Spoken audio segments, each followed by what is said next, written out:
Episode की शुरुआत में गॉन सवाल करता है काइट से कि आखिरकार वो करता क्या है, और काइट बताता है कि वो बायोलॉजिकल सर्वे करता है। जो नए नए स्पेशीज होते हैं ना, उसको ढूंढ निकालना इसी का काम होता है। और वो आगे बताता है कि इन्होंने क्या कैंप टाइगर के बारे में कभी सुना है, और ये बोलते हैं कि नहीं सुना है। और तब ये बताता है कि कैंप टाइगर एक इस तरह का टाइगर होता है जो अपना खाना पका के खाता है, यानी कि जब भी लाइटनिंग होती है या फिर कहीं पे बिजली गिरती है, वहां पे आग लग जाती है, उस आग की मदद से वो अपना खाना को पकाता है और उसके बाद निगल जाता है। और उसके बाद वो एक वीडियो दिखाता है जहां पे हम साफ साफ देखते हैं कि एक तरह का टाइगर होता है जिसके सींग जैसा कुछ निकला होता है और वो उसकी मदद से अपना खाना पका के खा रहा होता है। इस वीडियो को देख के गॉन और किलुआ काफी ज्यादा खुश हो जाते हैं और गॉन सवाल करता है कि इसके अंदर और क्या है। और तब किलुआ को कुछ समझ में आता है। वो काइट से सवाल करता है, तुमने जो काइमेरा एंट के बारे में बताया, क्या उसको तुमने खुद डिस्कवर किया है? तब ये बताते हैं कि नहीं, मैंने डिस्कवर नहीं किया, ये तो इतने खतरनाक है कि इनके आसपास होना भी खतरा होता है नॉर्मल इंसानों के लिए। जनरली मैं बड़े बड़े क्रिएचर के साथ डील करता हूँ और फिलहाल मैं अभी इन इंसेक्ट के ऊपर ही स्टडी कर रहा हूँ, लेकिन मुझे अब लगता है कि शायद ये काइमेरा एंट्स ने अपनी लोकेशन चेंज कर ली है, वो कहीं और पे चले गए हैं। मुझे एक फोन कॉल भी करना था, लेकिन यहाँ पे नेटवर्क ही नहीं है, इसलिए मैं कॉल भी नहीं कर पा रहा हूँ। और तब गॉन बोलता है कि एक कॉल करना था, और तब काइट बताता है कि वो अकेला नहीं है, वो एक 7 लोगों की टीम के साथ है और हमें उनका इंतजार करना होगा यहीं पे। और जैसे ही वो आ जाएंगे वैसे मैं तुम सबको मिला दूंगा। वो सब नए बंदे हैं, लेकिन सारे के सारे स्किल्ड हंटर्स हैं। उसके बाद हम 4 लोगों को देखते हैं जो इन्हीं की तरफ आ रहे होते हैं, और काइट इनको देख के बोलता है, लो शैतान का नाम लिया और शैतान हाजिर। और तब एक लड़की होती है, वो पूछती है कि ये 2 बच्चे कौन है, और काइट बताता है कि ये मेरे दोस्त हैं। इसके बाद वो लड़की अपना नाम स्पिनर क्लो बताती है और बोलती है कि तुम मुझे स्पिन बुला सकते हो। और तब गॉन उससे हाथ मिलाता है और बोलता है नाइस टू मीट यू, और बताता है कि मेरा नाम है गॉन फ्रीस। और जैसे ये गॉन फ्रीस का नाम सुनती है वैसे ही बोलती है कि क्या ये। और तब काइट बताते हैं कि हाँ, ये जिंक का बेटा ही है। और तब वो जो मोटा वाला बंदा होता है वो बोलता है क्या ये दूसरा वाला भी उसी का बंदा है? और किलुआ बताता है कि नहीं, मैं उसका बेटा नहीं हूँ, लेकिन मेरा नाम है किलुआ जोल्डिक। और जैसे ही जोल्डिक का नाम सुनते हैं ये सब हैरान हो जाते हैं, क्योंकि सबको पता है यार जोल्डिक असैसिन की फैमिली है, और पूछते हैं क्या तुम वही असैसिन की फैमिली से हो? और ये बताते हैं कि हाँ, मैं वही से हूँ, लेकिन अभी मैंने वो काम छोड़ दिया है। इसके बाद काइट बताता है कि ये दोनों प्रो हंटर्स है, तो तुम्हें थोड़ा इज्जत देना चाहिए इसको। और ये सब हैरान हो जाते हैं, क्योंकि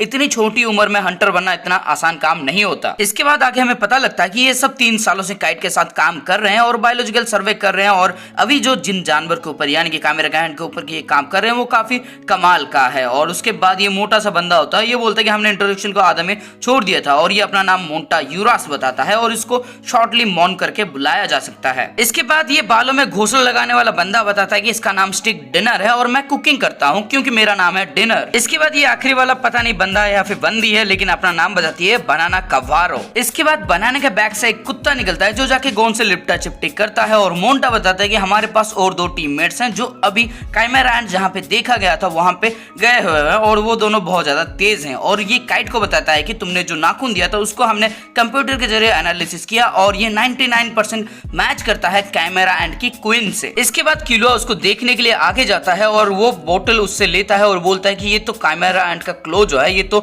एक इंसानी उंगली जितना बड़ा है, तो क्या इसका मतलब ये है कि वो काइमेरा एंट भी बहुत ज्यादा बड़ा है? और काइट बताता है कि हमें नहीं पता कि वो कितना बड़ा है, हमें तो ये भी नहीं पता कि ये सच में काइमेरा एंट है या फिर कोई और नई स्पीसीज है, और इसीलिए हम यहाँ पे इन्वेस्टिगेशंस कर रहे हैं। इसके बाद स्पिन बताते कि ये सब वोंकी से शुरू हुआ, और तब डिनर बताता है कि उसका नाम मिस्टर वॉन था और वो एक काकिन ऑफिशियल है। और तब ये पूछते हैं ये काकिन ऑफिशियल क्या होता है? और तब ये बताते हैं कि इस जगह का नाम ही काकिन है, और ये जो जगह है ना ये एशियन कॉन्टिनेंट के मिडल में मौजूद है। इसके बाद डिनर बोलता है कि वोंग ने हमें एक बायोलॉजिकल सर्वे करने के लिए बोला था जिसको हमने कंप्लीट कर दिया। और उसके बाद हम जाते हैं फ्लैशबैक में जहां पे वोंग इनको शुक्रिया अदा कर रहा होता है और 200 सालों की मेहनत को तुमने कर दिखाया ऐसा बता रहा होता है, और वो बताता है कि मुझे माफ कर देना कि मैं तुम्हें ज्यादा पैसा नहीं दे पाऊंगा। तभी काइट बोलता है कि ऐसा मत बोलो, हमने काफी ज्यादा एंजॉय किया इस जर्नी के दौरान। और वो बोलता है कि मैं तुम्हें दूसरे जो हमारे फ्रेंडली नेशन है उनके वही रिकमेंड करूंगा कि वो जो भी बायोलॉजिकल सर्वे है वो तुम्ही से करवाएं। इसके बाद वोंग बताते हैं जो साउदर्न पीस ऑक्शन हुआ तो वहां पे एक स्ट्रेंज स्पीसीज का एक पार्ट बिक रहा था, लेकिन उसको कैटलॉग के अंदर ढाला नहीं गया क्योंकि उसको पता ही नहीं लगा पाया कि कौन सा स्पीसीज है, इसलिए वो बिका नहीं। और जो बंदा उसको बेचना चाहता था वो भी इसको या तो गवर्नमेंट को दे सकता है या फिर किसी ऐसे हंटर को दे सकता है जो इसको खरीदना चाहता हो। और उसके बाद सीन शिफ्ट होकर हमें दिखाया जाता है एक बंदा दरवाजा खोलता है इन सबको लेके, और हम देखते हैं यहाँ पे पहली बार काइमेरा एंट का जो हैंड होता है ना उसको हम पहली बार देखते हैं। इसके बाद जैसे ही लिन इसको देखता है वैसे ही बोलता है कि ये कोई कोई नया ऑर्गेनिज्म का ही पार्ट है। ऐसा कोई ऑर्गेनिज्म अभी तक हमने कभी देखा ही नहीं है और इसको देख के ऐसा लगता है कि जैसे किसी कीड़े का हाथ हो, लेकिन इतना बड़ा कीड़ा भी अभी तक एग्जिस्टेंस में आया नहीं है। और इसके पास 6 क्लॉस हैं, यानी कि जनरली कीड़ों के पास 2 होते हैं लेकिन इसके पास 6 हैं। ऐसा लग रहा है इसका टार्सी जो है ना वो इवॉल्व होके उंगलियों जैसा हो गया है। और जो स्पाइनी पार्ट तुम देख रहे हो शायद ये इसका टिबिया है। इसके बाद लिन बोलता है कि अगर हमें इसके ऊपर और भी ज्यादा स्टडी करनी है तो फिर हमें कुछ सैंपल की जरूरत होगी। और वो बंदा बोलता है कि तुम्हें वोंग ने भेजा इसलिए मैं तुम्हें मना नहीं कर सकता। और वो 2 सैंपल इनको देता है और ये 2 सैंपल लेके मोंटा चला जाता है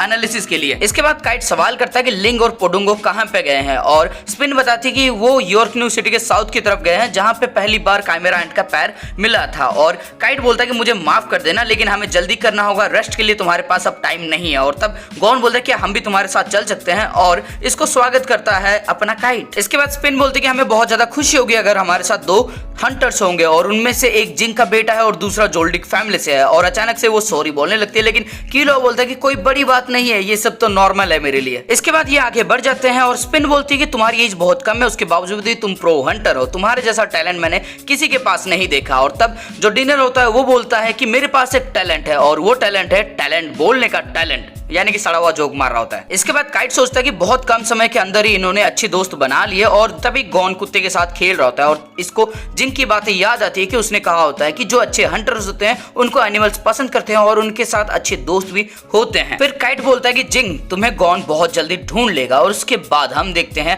काइमेरा एंट की क्वीन को जो अभी भी मछलियां खा रही होती है और तभी अचानक उसके सामने एक चमगादड़ आ जाता है और उसको भी वो पकड़ लेती है और करना क्या है उसको भी निगल जाती है और बोलती है कि इतना काफी नहीं है, मुझे और भी बड़ा और बहुत ज्यादा बड़ा वाला खाना चाहिए। इसके बाद ये सब एक बड़े से गाड़ी में जा रहे होते हैं जहां पे हमें पता लगता है कि जिस जगह पे ये जा रहे हैं वहां पे बहुत दिनों से बारिश नहीं हुई है, बहुत महीनों से बारिश नहीं हुई है और पिछले साल के वेदर के मुकाबले इस साल का वेदर थोड़ा सा अलग है और शायद इसी वजह से म्यूटेशन हो गया होगा और जो बड़ी पैरों वाला कीड़ा है वो पैदा हो गया होगा। तभी गॉन सवाल करता है कि लेकिन ये बड़ा क्यों हो रहा है और मोंटा बताता है कि ताकि ये आसानी से सर्वाइव कर सके, जितना बड़ा होगा उतनी आसानी से वो शिकार कर पाएगा। लेकिन स्पिन बोलती है कि बड़ा होने का मतलब है बहुत ज्यादा खाना खाना और सर्वाइवल के लिए हमेशा बड़ा होना जरूरी नहीं होता। और तब बनाना बोलती है कि लेकिन काइमेरा एंट के जो यूनिक नेचर है उस वजह से ऐसा पॉसिबल है और वो भी एग्री करती है। और गॉन पूछता है कि कैसा स्पेशल नेचर, और तब काइट बताता है कि जो काइमेरा एंट्स होते हैं वो रिप्रोड्यूस करने के लिए एक स्पेशल टेक्निक का यूज करते हैं जिसको कहा जाता है फागोजेनेसिस। काइमेरा एंट की क्वीन जब किसी ऑर्गेनिज्म को खा लेती है तो उसका जीन भी इसके अंदर आ जाता है और ये जब बच्चा पैदा करती है तो फिर दोनों का जीन मिला के एक हाइब्रिड जैसा क्रिएचर क्रिएट होता है। और अगर ये बहुत सारे ऑर्गेनिज्म को खा लेती है तो फिर इसके जो नेक्स्ट ऑफस्प्रिंग होंगे यानी कि इसके जो बच्चे होंगे उसके पास इन सब की एबिलिटी होगी। एक बार खाने के बाद वो 5 अंडे दे सकती है और जो पहली जनरेशन होगी वो बच्चे पैदा नहीं कर सकते, इसलिए वो सोल्जर एंट्स होते हैं। फिर हम देखते हैं काइमेरा एंट क्वीन को जो एक केकड़े को खाती है और हम देखते हैं कि उसने बहुत सारे अंडे अब तक दे दिए होते हैं। फिर हमें पता चलता है कि जो सोल्जर एंट्स होते हैं वो क्वीन की हर बात मानते हैं और क्वीन के बाद उनका जो सक्सेसर होगा यानी कि जो बच्चा पैदा करेगी वो उनका बात मानने के लिए मजबूर होते हैं। और अगर काइमेरा क्वीन को एक स्ट्रॉन्ग किंग की जरूरत है तो फिर उसको ऐसे जीन वाले क्रिएचर को खाना होगा जिसका जीन बहुत ज्यादा स्ट्रॉन्ग होगा और ये जिस प्रजाति के क्रिएचर को खाना शुरू कर देगी उसका प्रजाति जब तक खत्म नहीं हो जाता तब तक ये उसको खाती ही रहेगी। इसके बाद स्पिन बताती है जो काइमेरा एंट की क्वीन है वो बहुत बड़ी भुक्कड़ है, वो अपनी वेट से बहुत ज्यादा गुना तक खा सकती है एक दिन के अंदर और इसीलिए इनको क्लास 1 क्वारंटाइन के अंदर रखा गया होता है। इसके बाद किलो बोलता है कि उसके क्लो को साइज को देखा जाए तो शायद वो 2 मीटर लंबी होगी और इतनी बड़ी एक इंसान को आसानी से खा सकती है। उसके बाद सबके चेहरे में 12 बज जाते हैं और काइट बोलता है कि तुम एकदम सही बोल रहे हो। इसके बाद हम छोटे से बच्चे को देखते हैं और उसके पीछे उसकी बहन होती है और उसके सामने एक सांप खड़ा होता है जो उसके ऊपर अटैक करने वाला होता है। ये एक डंडे से उस सांप को मारता है और उसको दूर भगा देता है और अपनी बहन से बोलता है कि राइना तुम डरो मत, मैं तुम्हारे साथ हूँ। उसके बाद राइना अपनी भाई को थैंक यू बोलती है और राइना का भाई बोलता है कि तुम घबराओ मत, मैं तुम्हारा बड़ा भाई हूँ ना, तुम्हें सुरक्षित रखने की पूरी जिम्मेदारी मेरी है। इसके बाद राइना और उसका भाई घर के अंदर आ जाते हैं जहां पर राइना अपने मम्मी को उसके भाई के बारे में सब कुछ बताती है कि कितनी बहादुरी से वो वहां पे लड़ा था और एक चम्मच की मदद से बताती है कि इस तरह से उसने मारा था। तब इसकी मम्मी बताती है कि इस तरह से चम्मच को फेंकना बहुत बुरी बात होती है और वो बोलती है लेकिन भाई ने ऐसा ही किया था। इसके बाद इस बच्चे की मम्मी इसको बहुत ज्यादा तारीफ करती है, बोलती है तुम बहुत ब्रेव हो, अगर तुम्हारी जगह पे मैं होती शायद मैं हिल भी नहीं पाती, तुम अभी 9 साल के हो और अभी से ही तुम एक बहुत अच्छे भाई हो और बहुत अच्छे बेटे बन चुके हो कर्ट। इसके बाद कर्ट की मम्मी बोलती है कि मुझे भरोसा है कि तुम जरूर मेरा और अपनी बहन का ध्यान रख लोगे। और कर्ट बोलता है कि मैं जरूर आप दोनों का ध्यान रखूंगा, बहुत अच्छी तरह से रखूंगा। इसके बाद सीन शिफ्ट होकर कैमरा एंड की क्वीन को दिखाया जाता है जिसके सामने अभी बहुत सारे अंडे हैं, यानी कि इसने खा के बहुत सारे अंडे दे दिए होते हैं और उनमें से कुछ अंडे फूट भी जाते हैं। और हम देखते हैं कुछ अलग तरह के क्रिएचर्स पैदा होते हैं, जिनमें से एक केंकड़ा जैसा क्रिएचर होता है, कुछ अलग अलग तरह के क्रिएचर्स पैदा हो चुके होते हैं। इसके बाद कैमरा क्वीन बोलती है कि सोल्जर्स मेरी बात सुनो, मेरा एक काम है, मुझे किंग को पैदा करना है और उसके लिए मुझे बहुत ज्यादा एनर्जी की जरूरत है, जिसके लिए मुझे बहुत सारा खाना भी चाहिए। और तुम्हारा काम यह है कि तुम जितना भी हाईली न्यूट्रियस फूड होगा वो लेके आना, सबसे अच्छा वाला खाना तुम्हें मेरे लिए ढूंढ के लाना होगा। और उनको जाने के लिए बोलती है और वो सब भी इसकी बात मान के चले जाते हैं। इसके बाद कैमरा क्वीन बोलती है कि ये अंडे भी फूटने वाले हैं, मतलब मुझे एक बड़े नेस्ट की जरूरत है, यानी कि एक बड़े छत्ते की जरूरत है और साथ में मुझे बहुत ज्यादा रेस्ट की जरूरत है प्रेगनेंसी के टाइम पे, ताकि मैं एक स्ट्रॉन्ग किंग को पैदा कर पाऊं। और स्ट्रॉन्ग किंग को पैदा करने के लिए मुझे स्ट्रॉन्ग सोल्जर की भी जरूरत होगी। इसके बाद हम देखते हैं रईना को, जो बहुत ज्यादा खास रहती है, उसका भाई कर्ट उसके पास जाता है और बोलता है क्या तुम ठीक हो? और ये उसको बोलती है कि हाँ मैं ठीक हूँ और थैंक यू बोलती है और बोलती है कि भाई जब मैं बड़ा हो जाऊंगी ना मैं तुमसे ही शादी करूंगी। और कर्ट भी हाँ भरता है। और उसके बाद कर्ट बोलता है कि चलो कल जल्दी उठते हैं ताकि हम नदी के पास जाएं और वहां से कुछ मछली पकड़ के हम मम्मी को सरप्राइज देंगे। और यहाँ पर रईना भी राजी हो जाती है। और उसके बाद हम देखते हैं कर्ट और रईना की मम्मी ये सारी बातें सुन रही होती है और उसके चेहरे पे एक बड़ी सी मुस्कुराहट होती है। इसके बाद हम सुबह का सीन देखते हैं। कर्ट और रईना ने मिलकर बहुत सारी मछली पकड़ ली होती है और इतनी मछली डिनर के लिए काफी होता है। लेकिन तभी कैमरा एंड का ये जो केंकड़ा वाला क्रिएचर होता है ये इनके सामने आ जाता है और जो रईना होती है उसके हाथों से मछलियां गिर जाती है। कर्ट और रईना बहुत ज्यादा डरे होते हैं। रईना जाके अपने भाई के पीछे छुप जाती है और कर्ट बोलता है कि तुम घबराओ मत, तुम्हारा बड़ा भाई तुम्हें प्रोटेक्ट करेगा। मैंने अपने मम्मी से वादा किया था कि कुछ भी हो जाए मैं तुम्हें और मम्मी की हिफाजत जरूर करके रहूंगा। और उसके बाद ये एक लाठी लेता है और बोलता है कि यहाँ से दूर हो जाओ और उसके ऊपर वार करके बोलता है कि चले जाओ यहाँ से। और उसके बाद जो स्क्रीन होती है वो ब्लैंक हो जाती है। इसके बाद हम कैमरा क्वीन को देखते हैं जो कुछ खा के बोलती है ये तो कमाल का था, ये बहुत ज्यादा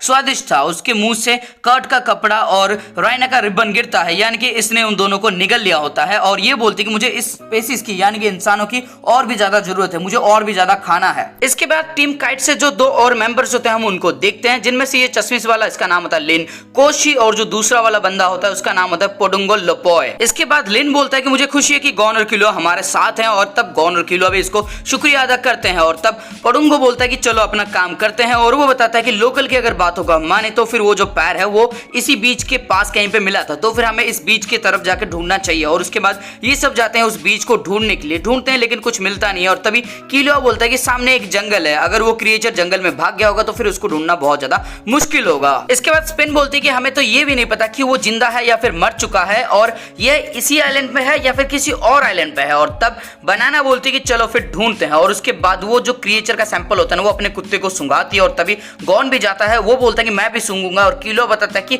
इसकी नाक भी बहुत ज्यादा स्ट्रॉन्ग है, इसको भी सूंघने दो। और उसके बाद 4 पैरों वाला कुत्ता और 2 पैरों वाला कुत्ता गॉन मिलके ढूंढने की कोशिश करते हैं, लेकिन इन दोनों को घंटा कुछ मिलता नहीं है। इसके बाद ये आपस में बातचीत करते हैं कि उसको कुछ नहीं मिला, शायद बारिश की वजह से जो सेंट थी कैमरा एंड की वो यहाँ से गायब हो चुकी होगी। इसके बाद काइट बताता है कि शायद पानी के बहाव से वो क्रिएचर कहीं और चला गया होगा और ये पूछता है कि ये जो जगह है इसका पानी का बहाव किस तरफ है। और लिन बताता है कि ये बताना बहुत ज्यादा मुश्किल है क्योंकि इसका जो पानी का बहाव है ये दिन और रात में बदलते रहता है, सीजन के हिसाब से बदलते रहता है और कभी कभार तो दिन में भी कई बार बदल जाता है। और इस वजह से एक एग्जैक्ट लोकेशन बताना कि वो कहाँ पे है ये तो नामुमकिन है। और तब गॉन बोलता है कि चलो हम सब अलग हो जाते हैं और अलग अलग होकर ढूंढते हैं। और उसके बाद ये सब अलग अलग होकर ढूंढना शुरू कर देते हैं। जहाँ पे गॉन और किलो एक जगह पे ढूंढ रहा होता है, अपना काइट अकेला घूम रहा होता है और बाकी सब मेंबर भी अलग अलग होकर ढूंढ रहे होते हैं। लेकिन शाम हो जाती है, इनको घंटा कुछ नहीं मिलता। इसके बाद ये सब यॉर्क न्यू सिटी वापस आने का डिसाइड करते हैं और गाड़ी के अंदर जाके बैठते हैं और बाकी सबके सब सो रहे होते हैं। लेकिन काइट के दिमाग में बहुत कुछ चल रहा होता है, जैसे कि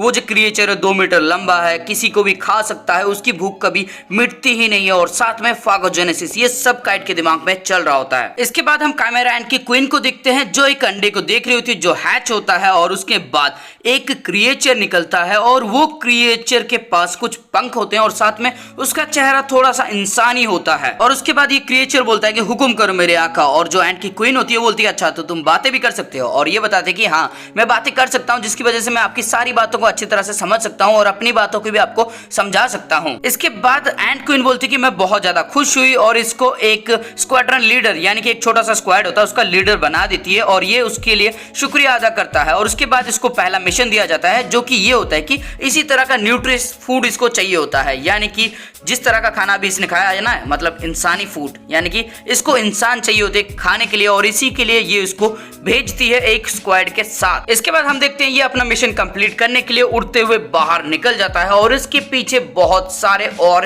एंड के जो क्रिएचर होते हैं ना वो भी आ जाते हैं, यानी कि अभी ये अपने मिशन पर निकल चुका है इंसानों को खाने के लिए। और ये पहला ऐसा क्रिएचर है जिसके पास ह्यूमन जीन था, यानी कि जिस चीज का डर था अपने काइट को, वही चीज अभी हो रही होती है। और इसी के साथ ये वाला एपिसोड हो जाता है खत्म। तो दोस्तों इस वीडियो के अंदर आपको कुछ भी अच्छा लगा है, फिर मजा आया ना, तो वीडियो को लाइक कर देना, कमेंट करके मेरे को बताओ ये जो नया क्रिएचर आखिरी में हमने देखा आखिरकार वो किस इंसान की जीन से बना हुआ है। और दोस्तों इस वीडियो को अपने दोस्तों के साथ शेयर कर देना ताकि जो हमारी रीच घट चुकी है वो फिर से बराबरी पे आ जाए। और दोस्तों और क्या करना था, हाँ अगर चैनल पर नए हो तो फिर चैनल को सब्सक्राइब करके बेल का जो आइकन है उसको ऑल पे सेट कर देना, क्योंकि सबकी घंटी बज रही है, अपनी भी बज जानी चाहिए। तो घंटे को एकदम जोरों से दबा दो, एकदम टन करके आवाज आ जानी चाहिए।